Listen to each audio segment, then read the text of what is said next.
Well, hello. Let me share my screen. There we go. Welcome to today's Wednesday webinar.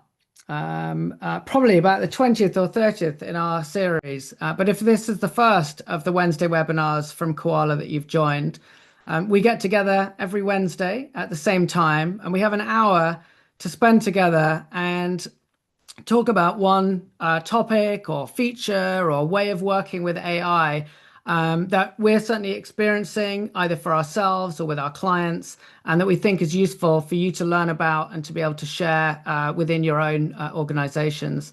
It's such a fast moving space that we're in that just taking a little bit of time to keep on top of what is going on is so valuable. And we will go through our normal sort of three-step process. So to start with, we'll talk about our main topic of the day, which I'm going to introduce in a moment, which is MCP servers. And this might take us, I don't know, 20, 30 minutes or so that we're talking about this main topic. Then we'll take a look at AI in the news. Like I say, there is so much going on, so many new releases, moving parts, that it's difficult to stay on top of it. And so we will digest all of the new releases of the last 7 days and walk you through what matters for your own business. And then finally, there is an opportunity to ask any questions that you might have. Now, these questions can be about the topics that we are discussing today, or it could be anything. Maybe you've got some advice that you need about building a new skill for your HR team, whatever it might be. But don't feel that you need to wait until the end of the session to ask your questions. If you've got questions as we go through, you probably used Zoom before.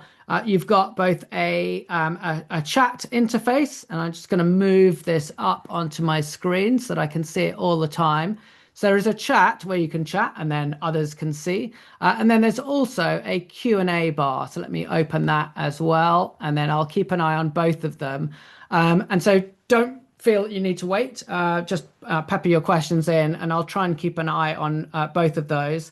And if not, my lovely human colleague Caitlin, who's on the call as well, will keep an eye and keep me honest if I miss your questions. So with that, let's dive into the topic of the day, which is MCP servers. And this is probably one of the most technical topics that we've covered in our Wednesday webinars.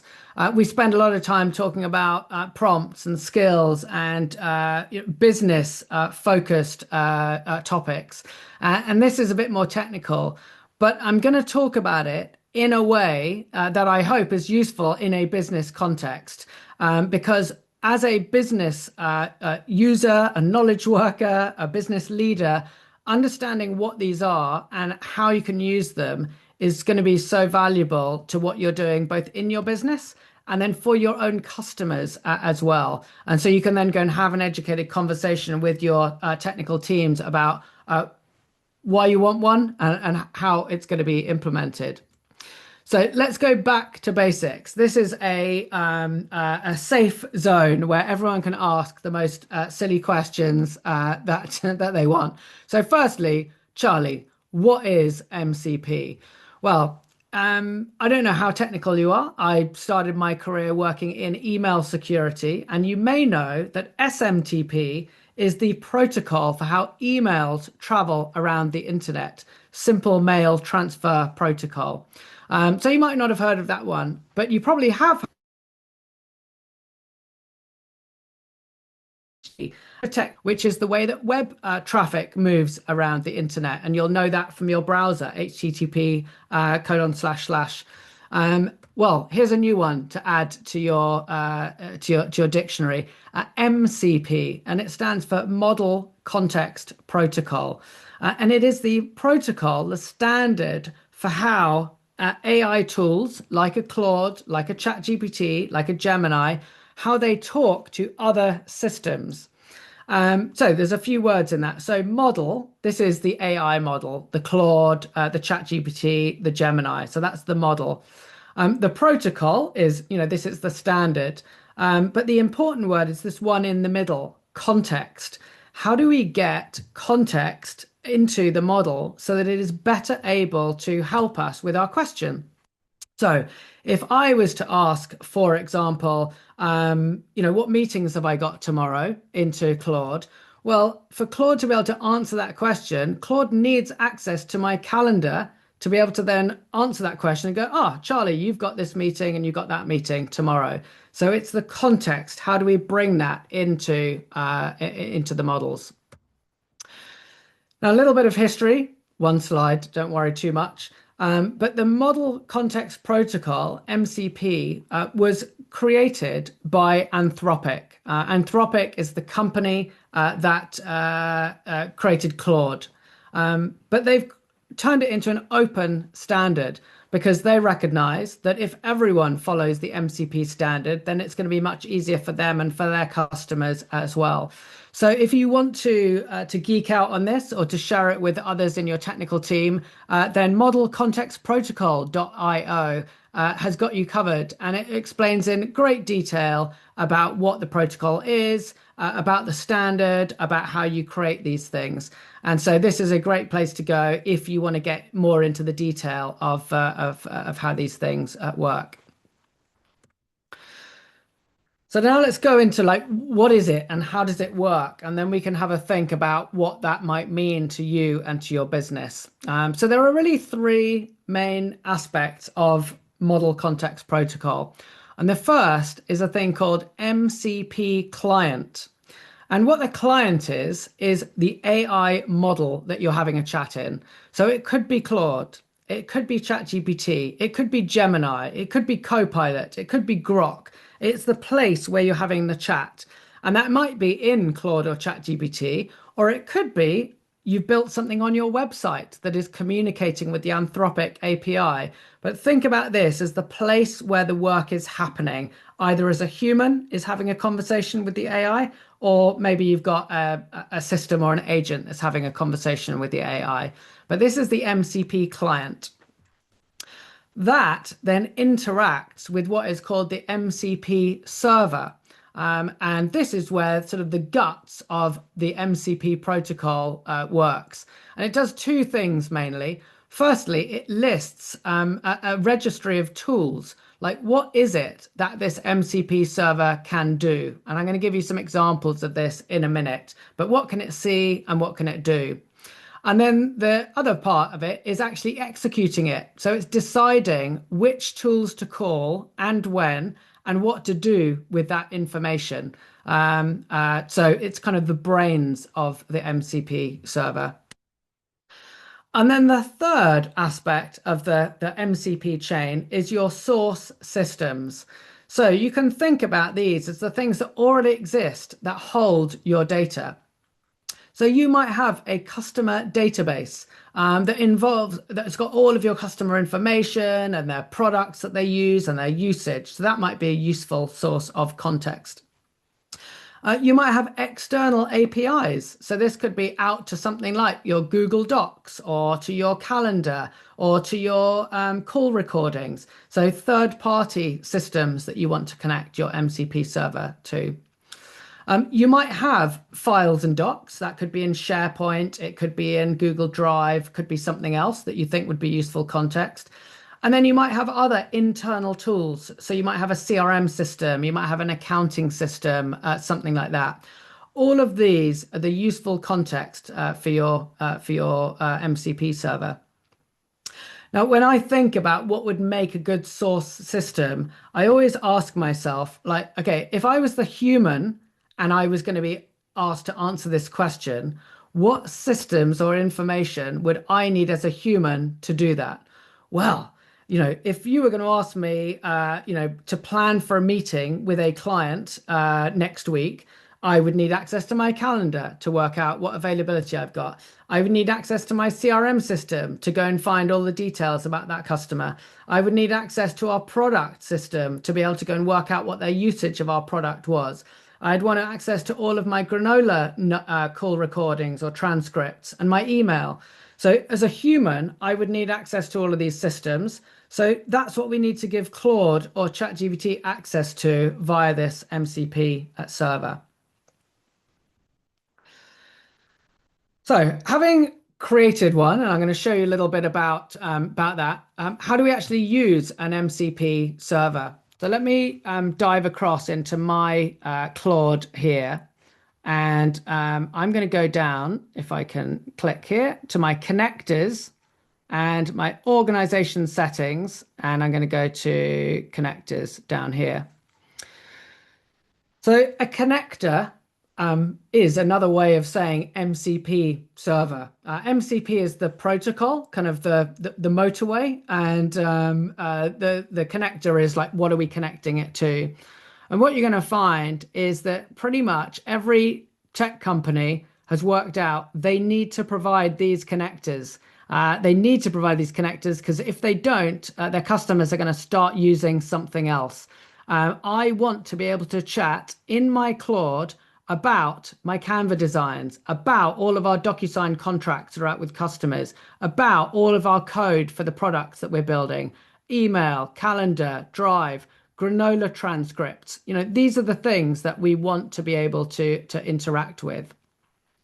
And one of those examples is the Kowalah platform. I want to be able, as a member of the Kowalah team, to be able to talk to the Kowalah platform. So if I just have a look at what this is, see the details. For an MCP that you create, there are some different ways of connecting these. So I'm going to keep it fairly simple. One of the most common is that you're going to come up with a web URL that you're going to point this connector to. And so in our case, for our internal employees, it's employeemcp.kowalah.com. And when our users connect to this, they're going to authenticate, and it's going to give them access to everything that's in the Kowalah platform. Exactly the same way here, with these pre-built ones that come from tools like Canva or DocuSign or Google. They're pre-built by the vendor. As a workspace administrator, you're going to connect to it. So this is from the company perspective. Now let me just switch over to my personal settings, and you'll get a view a little bit more about these connectors and what they've got access to. So let me go to the Kowalah one here. So this again is for our own internal employees. But if I click on configure here, you're going to start to see that we've exposed all these different tools to allow our employees to have conversations about the Kowalah platform in Claude. And we've got a number of different types of tools. So we've got read-only tools. And we've exposed a lot of the different entities or objects that are in the Kowalah platform. So we've got decisions, we've got expert requests, we've got initiatives, milestones, projects, all of these kinds of things. And so each of these tools tells Claude, you can get a decision, which is an object in there. You can get information about a project. You can list what decisions have been made. You can list what initiatives exist. So this is a lot of reading information from this external system. And then you can also have more powerful write and delete tools. So in this scenario, we've only given 4 to the MCP at the moment, which is to create a new expert request, to create a new task, or to update an expert request or update a task. So it's useful just to have a think about the types of tools that you want to expose, depending on the types of activities that you want the human to be able to do when they're chatting in Claude.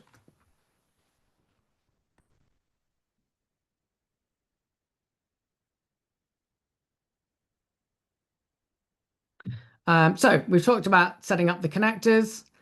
We've talked about the different types of approval that you might be able to have. And then we've talked about the different types of tools that you might provide to that MCP server. Now, I'm just going to take a little bit of a gamble here. This is a bit of a gamble because I literally built it 20 minutes before we started our webinar. And I want to try and add in a new MCP server so you can see what the process looks like when you're connecting a new one. So I'm going to go back to my organization settings here. And I should caveat, there is a very high chance that this this doesn't work. But this is what I love doing on these webinars. It's much better to show you what's actually happening. So I'm just going to, so that's the Kowalah one there. I'm going to go to add a new one, a new custom one, and a new web one. And I'm going to call this Kowalah Client. And this is a new one for our clients to be able to access. And let me just ask my Claude here, what is the end point for me to add into Claude to connect? Just ask my other little Claude what I need to put in here. Okay, here we go. And so this is in here. So the previous one that I showed that's already in there is for our internal team, our employees. And then we're just launching one, which is to give our clients access to their own data. And so what we've created is this remote URL. I'm going to call it Kowalah Client in here. I'm going to click Add. And that has added a custom connector that's down here, Kowalah Client. And now, as an individual user, I can now go to my connectors, and it's going to show me that this is not connected yet. And I'm going to click Connect. And it couldn't reach it. I told you there was a very high chance that wouldn't work. But what I will do after this is just fix that, and then that will connect it like here. And then what I'm able to do, and I'm not going to have a chat with it right now, but I'll say, hey, Claude, can you use the Kowalah connector? Don't show me any data, but can you just tell me what tools you've got access to? I was trying to add the other one so that it wouldn't show any information about client information, but hopefully Claude is going to behave and just show me the tools that you've got access to. Let me load the Kowalah tools to check what's available. Here's what I've got access via the Kowalah connector.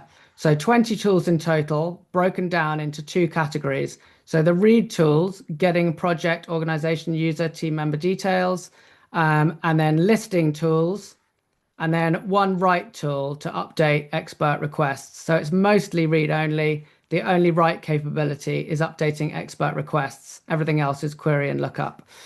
So you can imagine how I would carry on this conversation, as I do when I'm using the Kowalah application via Claude, is just saying, right, list the open projects that we've got. Right, can you update that? Can you create a new expert request for that client? And it's just such a great interface.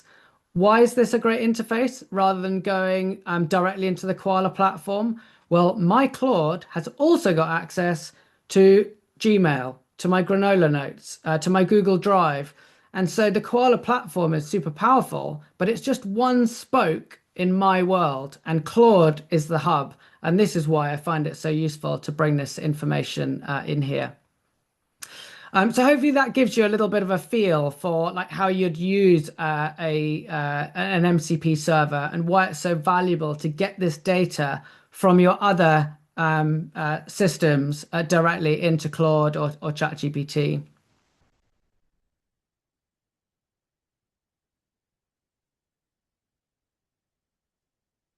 I'm keeping an eye on the questions. If anyone has a question, feel free to pop them in there. No problem at all. So we've talked about read tools. Great. That's just getting information. And then write tools. My general guidance is start focusing on read information, getting stuff into Claude or into ChatGPT. This gives you the confidence that the data that's coming in is correct.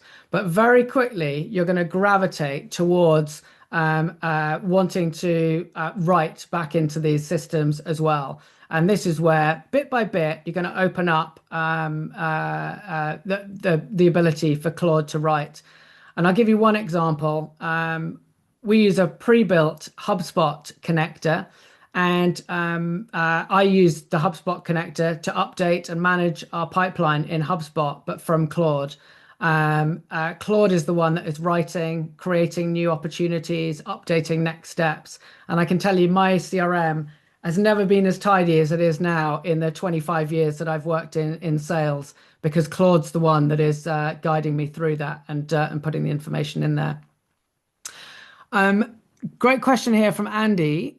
You've used 75% of your weekly limit. Do you often hit that limit? And what do you do then? Do you have any tips for when we hit the usage limit? This is a great question. And I have to say, this, if someone was to ask me what keeps me up at night, is this at the moment it's causing me a lot of stress. It's the reverse of your phone running out of batteries and watching it go down. So let me just go to my settings and usage, and I'll show you what I'm looking at. The way that it works in Claude is that you've got two different usage limits. So one is a 5 hour limit, and every 5 hours this renews. And when you hit that, it says, you can't play anymore. It's a bit like the barman telling you you've had too many drinks and you've got to go home. So it's like, right, no more chat for you. You've got to wait until 6 p.m. You can see here 1 hour 38 until that limits. And then you've got the weekly limit, which, as it sounds, goes for a week. And this goes until Friday at 12 o'clock. And this is one that I'm nearly at. Now, I fairly regularly hit my 5 hour limit because I'm hammering Claude codes in multiple instances at each time. And I very rarely hit the weekly limits. The reason why my heart rate is quite high and that I'm thinking about how long it is until Friday, 12 o'clock, is because we had the Easter bank holiday, and I hammered Claude building loads of cool new stuff that I can't wait to tell you about on future webinars. So I hit Claude for 4 days very, very hard, and that's why I'm nearly at my limit. But I think I can get to Friday at 12 o'clock. So I'm just sort of managing my usage a little bit. When we get to the AI in the news, I'm going to provide a little bit more context as to why this is so important and why you're hitting limits in Claude, but maybe you're not hitting limits in ChatGPT or other tools, because it's very specific to Anthropic at the moment.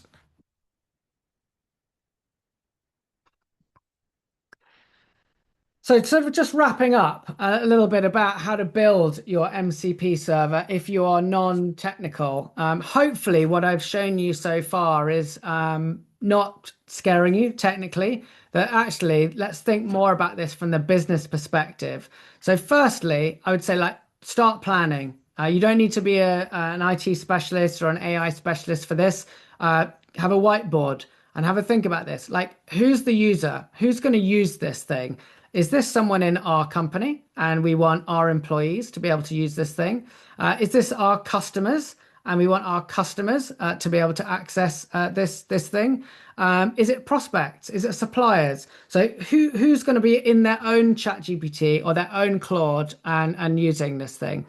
And then secondly, what are they going to be asking? Like, if one of our customers comes to their own Claude and starts asking about our product, our service, what is it they're going to be asking? And what do they normally pick up the phone, or what do they normally email us about? What systems do they use? So if it was a human doing this, what systems would they be going to get that information? Is it from email? Is it our product? Is it our accounting system, our ERP?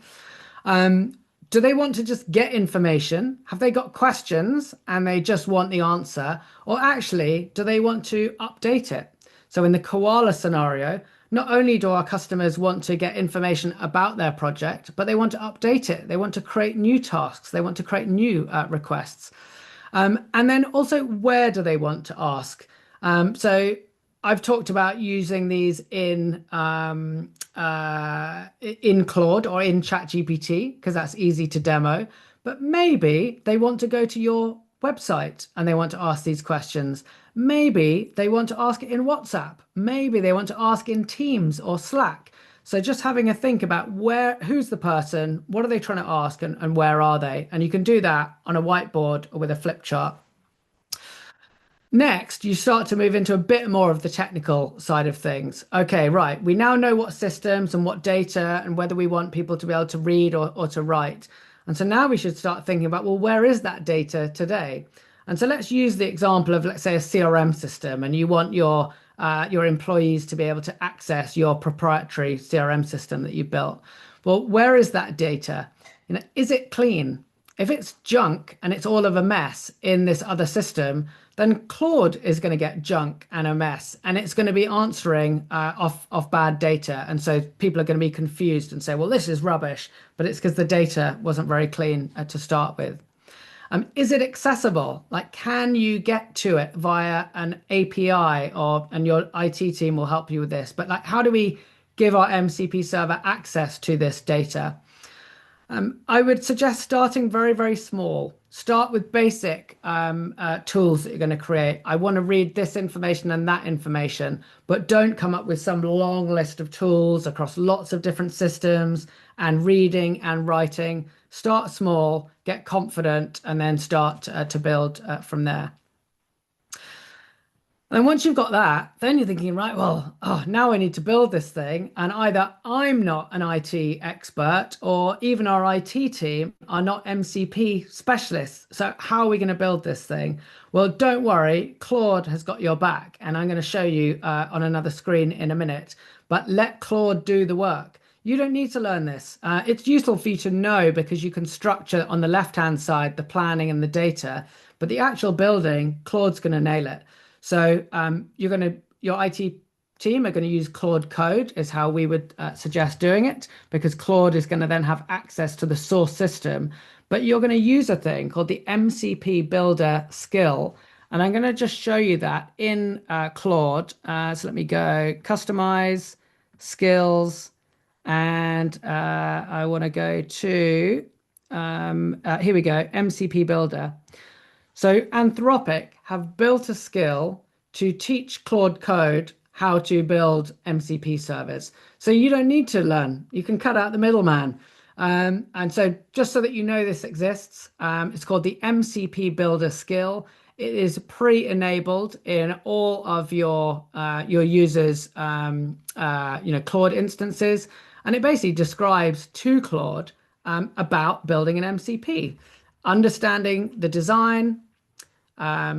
Here's the protocol documentation so that Claude knows all of that. Here's how it should work, the different stack.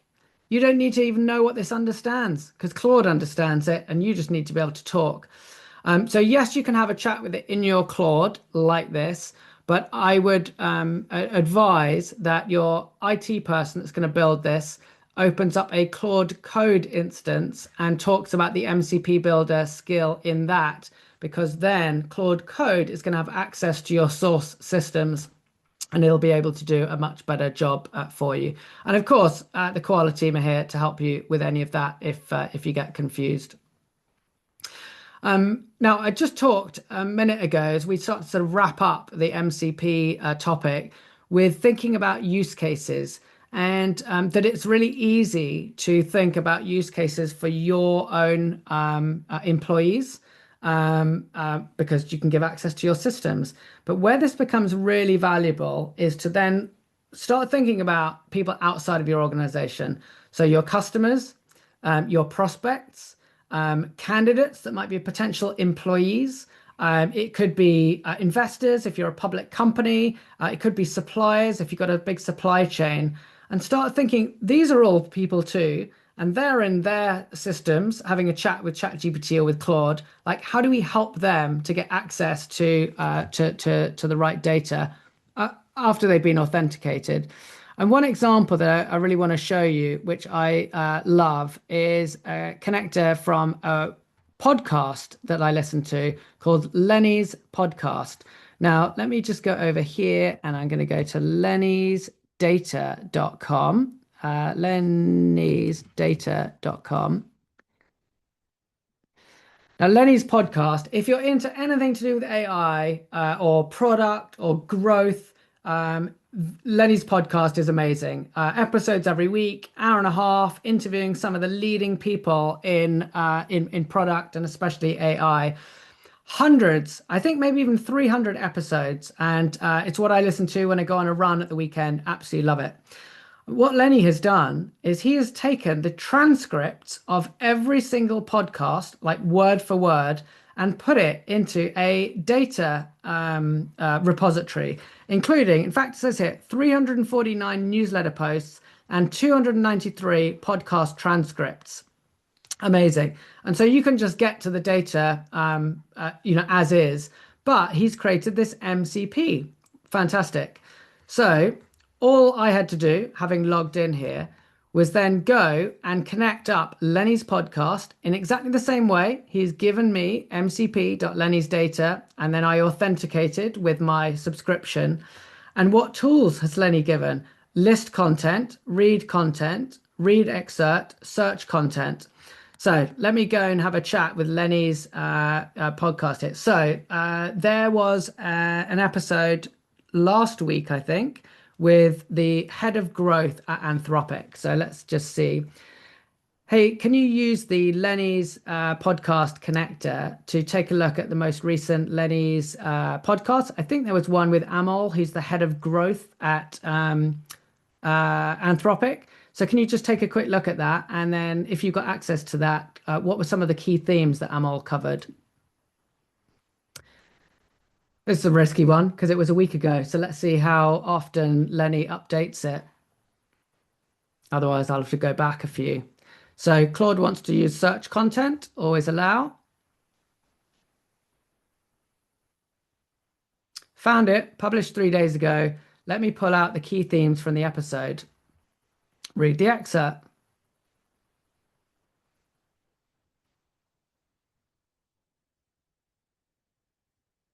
Get rid of the 75%, it's too stressful. Reading the excerpt of the podcast. It was an hour and a half.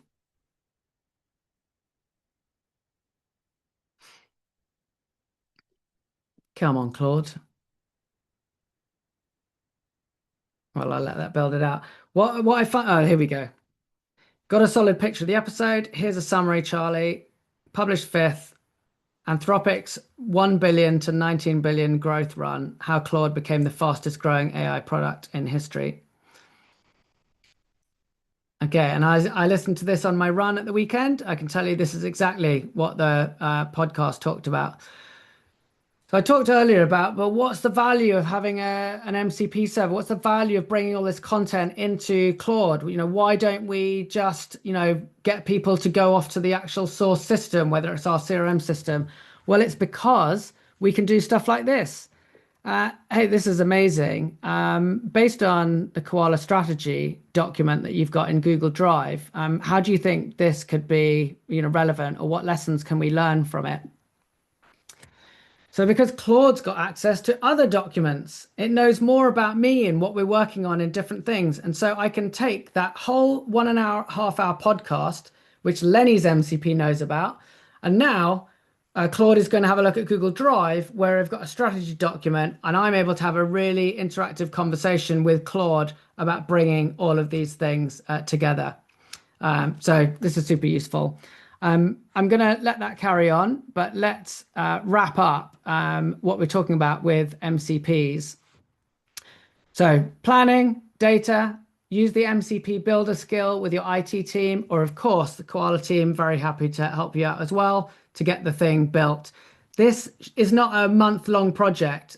Literally the one that I was hoping that I was going to show you earlier. I just started earlier on this week. So this is a quick turnaround once you've got the plan and the data ready. The MCP Builder Skill. Great. So we've talked about MCPs there. I hope that if you're non-technical, that has not scared you, made you run for the hills, but I hope it has given you some ideas that you can start to think about, some concepts and ideas for usage in your own organization.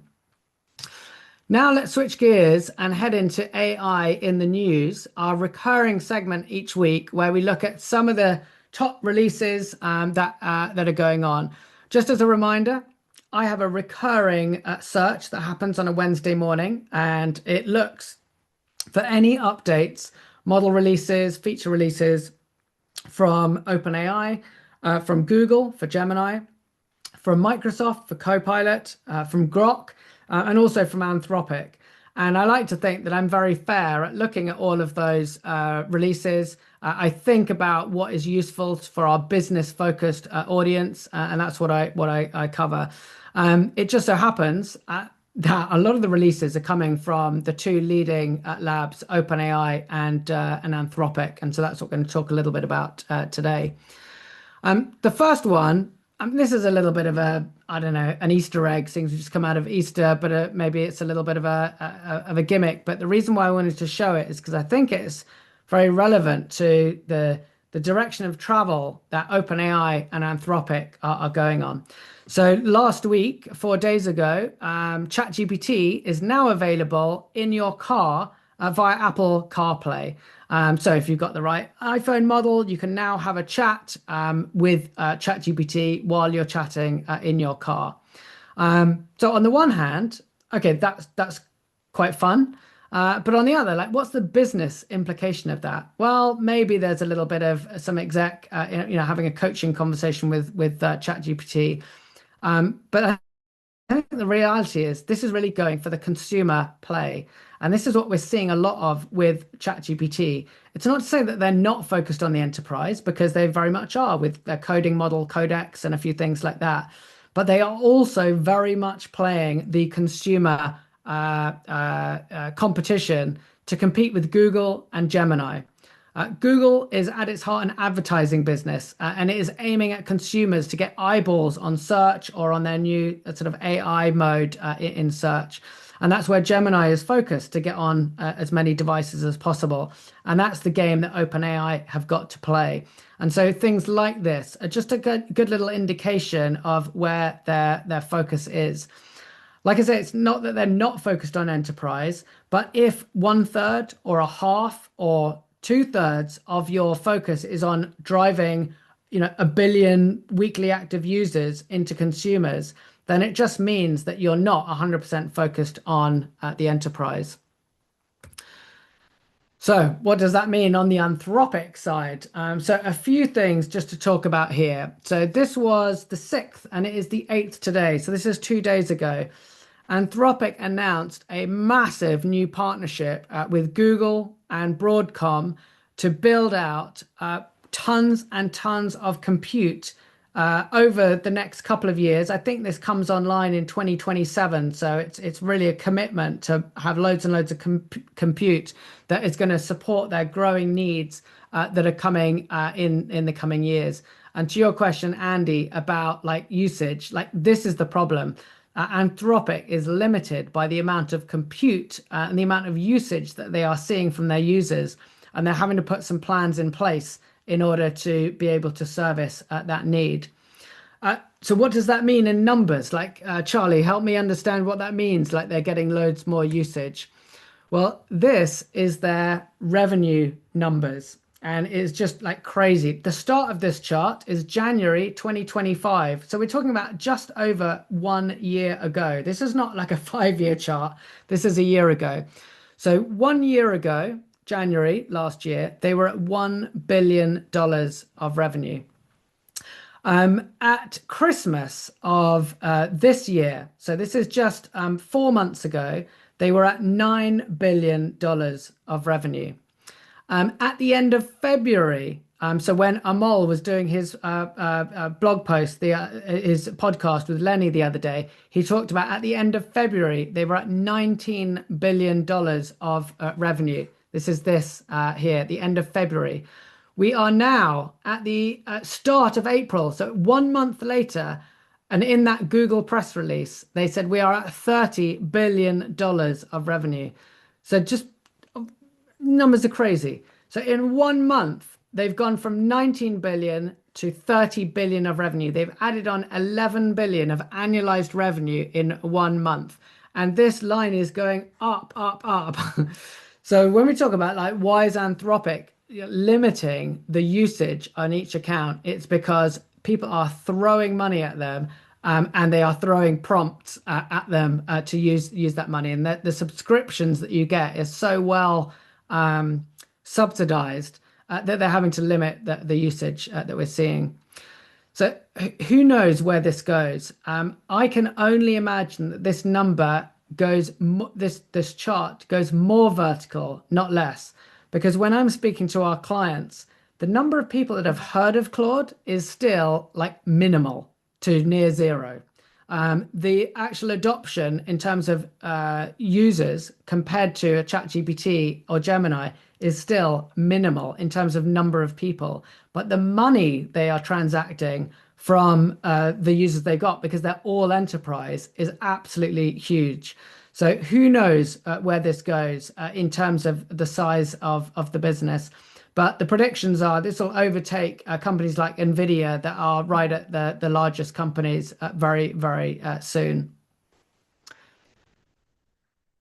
Another announcement that came out from Anthropic, I think this was yesterday. I think it was one day after the announcement of the $30 billion revenue and the stuff that is going on with Google and Broadcom, is a thing called Project Glasswing. And there are two sort of threads to this. So what is Project Glasswing? Project Glasswing is a multi-company initiative, including, let me just go back. Oh dear, where did I want to go? I wanted to go back there, but up to the top. Project Glasswing, and where do we go to the companies that are involved? A new initiative that brings together Amazon, Anthropic, Apple, Broadcom, Cisco, CrowdStrike, Google, JP Morgan Chase, Linux, Microsoft, Nvidia, Palo Alto Networks. So big old companies are involved in this. And what is the initiative? The initiative is that because the AI models are getting so good, they are able to find vulnerabilities in existing software that humans would never find. So what does that mean? Well, let's take a think about, let's say, Microsoft Office, Microsoft Outlook, Microsoft SharePoint. Here is software. It exists. It's in all of these different companies, and humans have been writing sort of penetration testing and cybersecurity tests to try and find vulnerabilities. And as far as a human is concerned, it's as safe could be. What we're finding is that these new models are able to go and find zero-day exploits. And by 0 day, we mean something that a human was not aware of. It's the first time it's been heard of. And Anthropic is finding these at a rapid rate using their models. And so, of course, that could be used for a negative. But what Project Glasswing is about looking at it from a positive side. Again, right, let's use these models to find the 0-day exploits. And as a collective, let's solve these things before bad actors find out about them. So that's what Project Glasswing is, to go and try and find and drive forward cybersecurity agenda in this new world. Now, the second part of Project Glasswing that was announced is a new model that Anthropic is launching called Mythos. That is only in like a preview and being available as part of Project Glasswing and the partners that are in this. And so what is Mythos? Well, it is a new model. Dun, dun, dun, dun, dun. Scroll down a little bit. Scroll down a little bit let me show you this. Benchmarks. I mean, all difficult to understand. All you ever need to know with a benchmark is the new number bigger than the old number? And yes, the new number is bigger than the old number. So up until now, Opus 4.6 is the largest, the most powerful Anthropic model, and right there at the benchmark with